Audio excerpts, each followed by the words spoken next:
வணக்கம். வாழ்க நலமுடன்.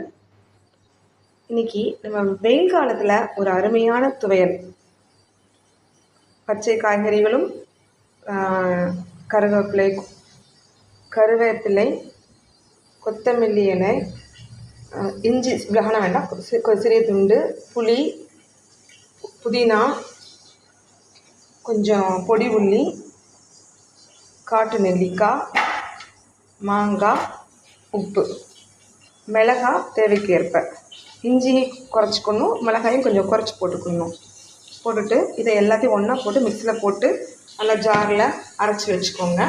அதுக்கு பிறகு நீங்கள் என்ன பண்ணணும்னா, நம்ம ஒரு பாத்திரத்தில் கடுகு, நல்லெண்ணெய் போட்டு கடுகு போட்டுக்கணும். அதை நல்லா பொரிஞ்சு வரும்போது அந்த துவையில் ரொம்ப தாளிக்கக்கூடாது. ஒரு 2 நிமிஷம் அதை தாளித்து எடுத்துகிட்டு உடனே சாப்பிட்டா பழைய சாதம், தயிர் சாதம் ரொம்ப பெஸ்ட்டாக இருக்கும். ரொம்ப உடம்புக்கும் ஆரோக்கியமானது. ரொம்ப குழந்தைங்களுக்கும் நல்லா பிடிக்கும். ஏன்னா கேரட்லாம் போடுறோம் இல்லையா, அதனால் குழந்தைங்களுக்கு ரொம்ப டேஸ்ட்டாக இருக்கும். புளிப்பு, இனிப்பு, உரப்பு, அறுசுவையும் சேர்ந்து இருக்கும். இந்த துவையல் ரொம்ப ஆரோக்கியமாகவும் இருக்கும். இப்போது மிக்சியில் உள்ள எல்லாத்தையுமே நம்ம இந்த பாத்திரத்தில் போட்டாச்சு. அந்த துவையலை லைட்டாக, ரொம்ப தாளிக்க வேண்டாம், லைட்டாக தாளித்து எடுத்துக்கோங்க. இயற்கை குணம் மாறாத அளவுக்கு ரொம்ப சூடுபடுத்த வேண்டாம். பச்சையாகவே சாப்பிட்டா ரொம்ப நல்லது. சில குழந்தைங்க அதை கொஞ்சம் விரும்ப மாட்டாங்க. அதனால் கொஞ்சம் சூடுபடுத்தி இந்த நல்லெண்ணையும் இந்த கடுகும் இதில் சேர்ந்து இருக்கும் போது இன்னும் கொஞ்சம் சுவையை கொடுக்கும். இந்த துவையல் ரொம்ப ஆரோக்கியமானது. அறுசுவை துவையல்.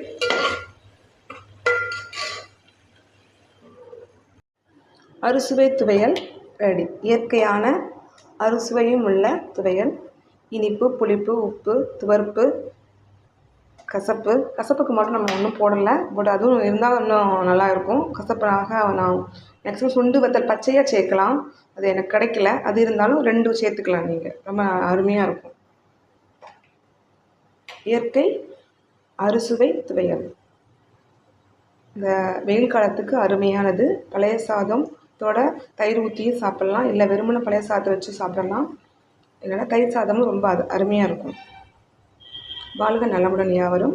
நெல்லை ராஜலட்சுமி அருணையனார், செங்கை, திருநெல்வேலி.